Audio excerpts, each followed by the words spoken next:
Hey, I'm Caleb with YouCanMakeThisToo, and today I'm going to do a shop tour. It's been a year and a half, two and a half years? I don't remember. It's been a long time. There's been a lot of changes. I think it's a good time to kind of catch you up because I have more changes to come. So I think a good way to start is giving you a quick spin around the room, give you some orientation where everything is, then we'll start going through it. So that's the door to my house where we started. And I'm just going to kind of pan the camera around so that way later, as you see everything, you have a sense of where it sits in relation to everything else. All right, let me slide over some.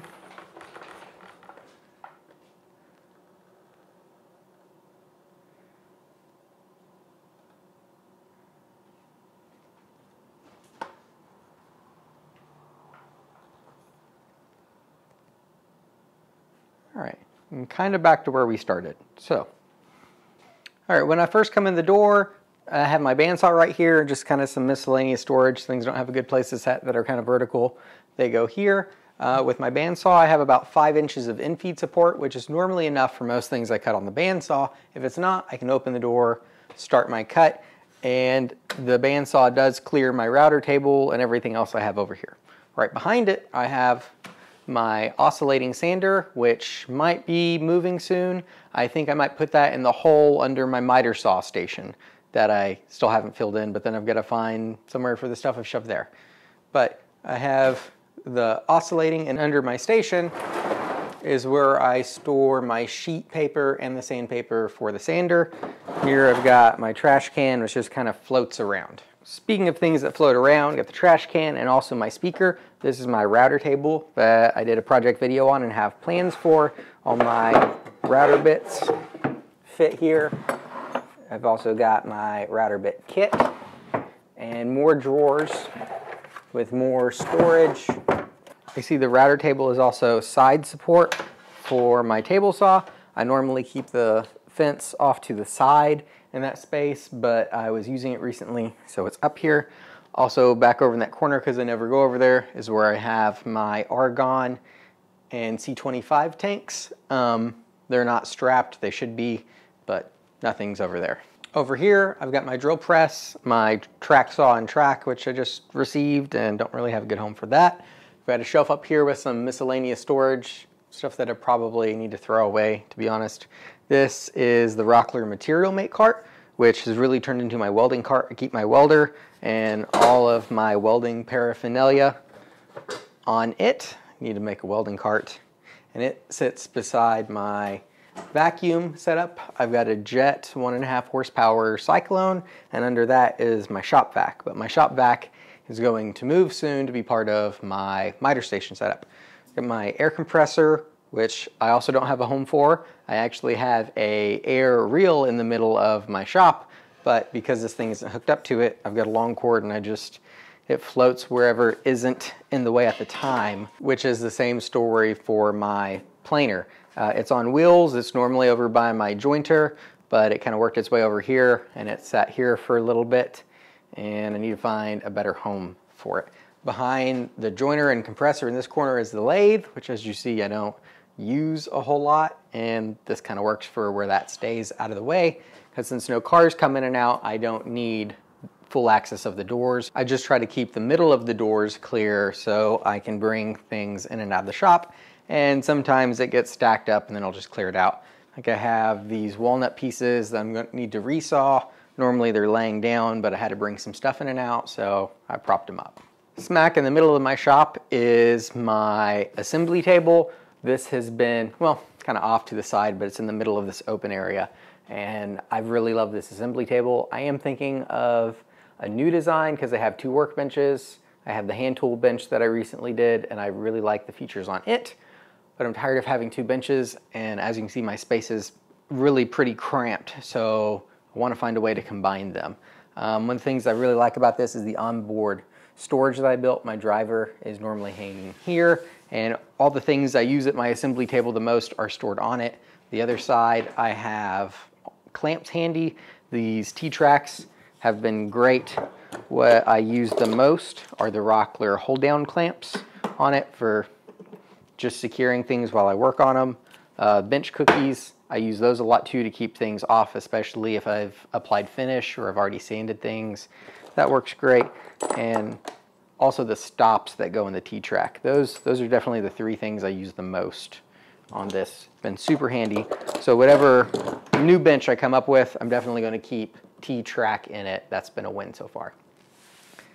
The other thing blocking the garage door is my mechanics chest, which doesn't have any mechanics tools in it. I actually keep chisels and some of my hand planes and different things down there. I have some junk drawers. Some of these drawers are empty. And then some of the drawers I actually keep, this was my dad's, and some of the stuff I keep in here is where it is just because that's where I grew up with it being, since this was my dad. So this is where the squares were. This is where you could always find pencils, Allen keys, my razor blades and knives and punches. So, yep, kind of brings back a little bit of childhood coming over here and getting a punch or a square from the same place I did when I was a kid. So that's fun. And when I got that from my dad, I cleaned it up and gave it the paint job. It was really rusty, kind of in bad shape, but it's got a lot more life. I think I mentioned I did the video and have plans available on the assembly table. I also have the video on this miter saw station, but I didn't do plans for it, but I'm going to be doing a new one soon in someone else's shop that we will have plans for.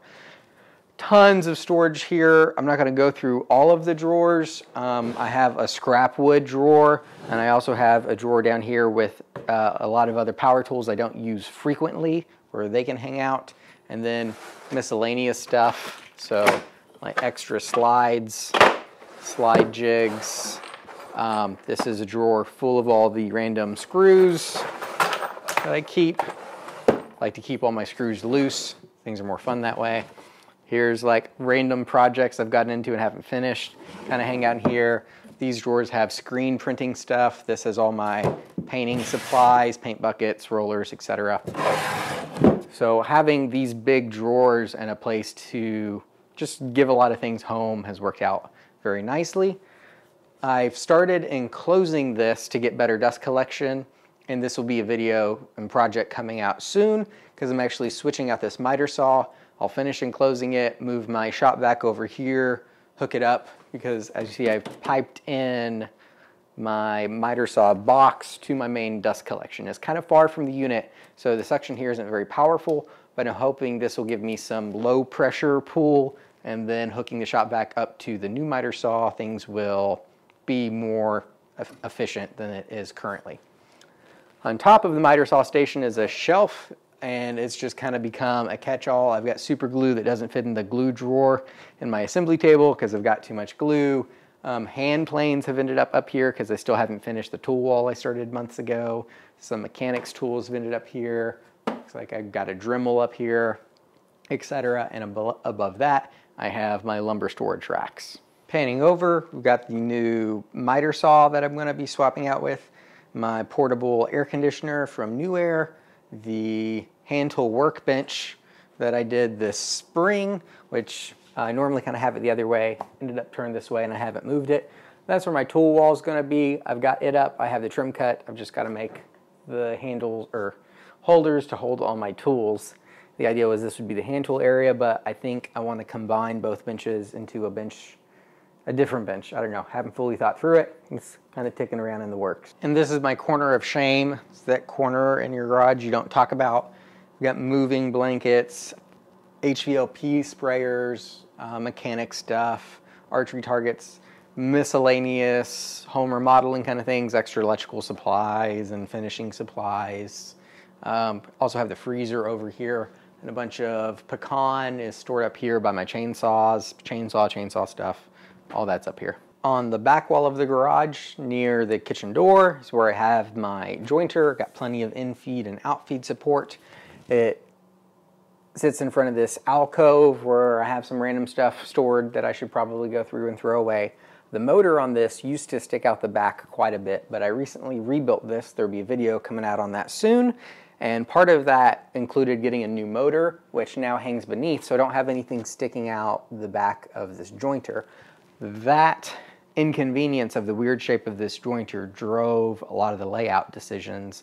Now that that isn't a factor anymore, I'll probably revisit the drawing board and might completely shuffle things around again to get a better workflow and better space, because I'm sure you mentioned or noticed that there's quite a few things that just kind of float around my shop that don't have a good home, and I just put them wherever is sort of out of the way based on whatever project I got going on. Up here is one of my early shop projects and videos, which is these cabinets. This door idea was a better idea in idea form than it is in execution, but it's been working. I have a lot of my leatherworking stuff as well as finishing supplies stay up here. This is random hardware and just random stuff. Again, lots of things I should probably go through and get rid of.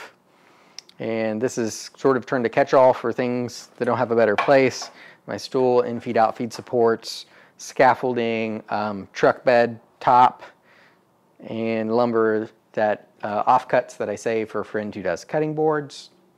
And yeah, that's sort of what my shop is. My planer normally floats and hangs out over here because it's 220. I have one 220 plug in here that is above my dust collector, and then I have a cord that runs through my shop. I have all my 220 tools plugged into, or at least they were all plugged into it until I got my planer, because I only have 3 outlets on it. That's the 4th tool. So I unplug the end from my jointer. It has a good bit of length, and then I can move my planer around over here wherever I need to. Then I unplug the dust collection from my table saw and can hook the dust collection into my planer from that port. This is my latest big project, which is just kind of sitting here. I did a little bit of finish touch up. The platform is out of it, as are the cushions. This video will be out soon. I also have plans on this, as well as a coffee table that is almost done, and a console table that I haven't started yet as part of a living room suite that I'm doing.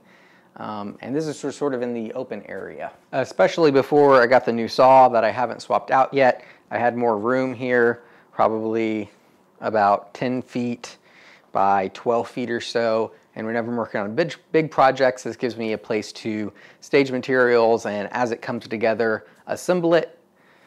And then, especially because I have a little bit more room here, so this is sort of my open working area wherever whatever I'm working on kind of floats.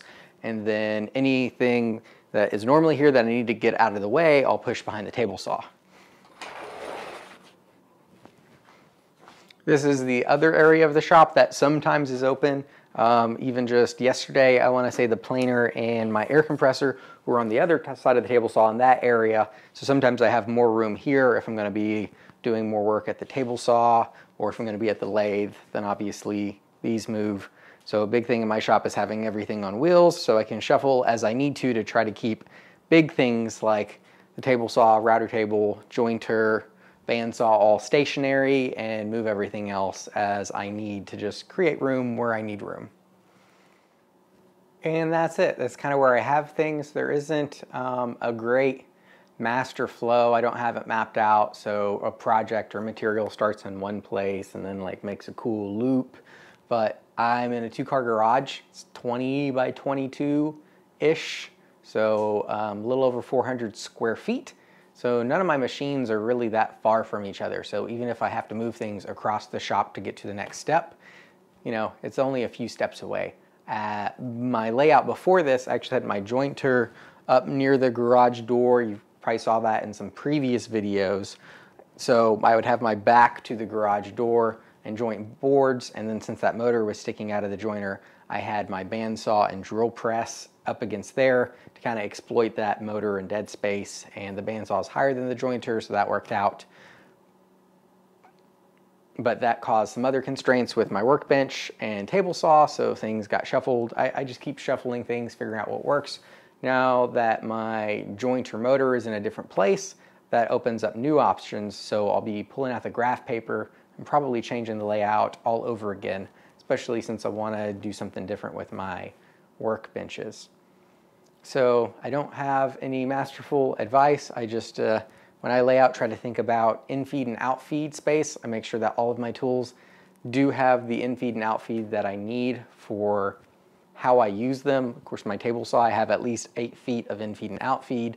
My bandsaw is a little bit less, but I normally don't use big pieces at the bandsaw, and if I do, I can open the kitchen door, My jointer, I have probably 10 feet of in-feed and out-feed on each side. Not that I really need that much.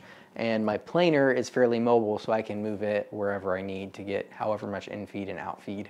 And if I had a really long board, I guess I could probably get a buddy and just kind of push the planer as it feeds to get even more length out of it. That hasn't been necessary. Anyway, I've got some cool projects coming up. Just wanted to give you guys a look at the state of the shop, where it is, and kind of record in time how things change. So once everything changes a bunch and I think of it, I'll probably do one of these again in a year or two or whenever happens. Anyway, till next time, make time to make something.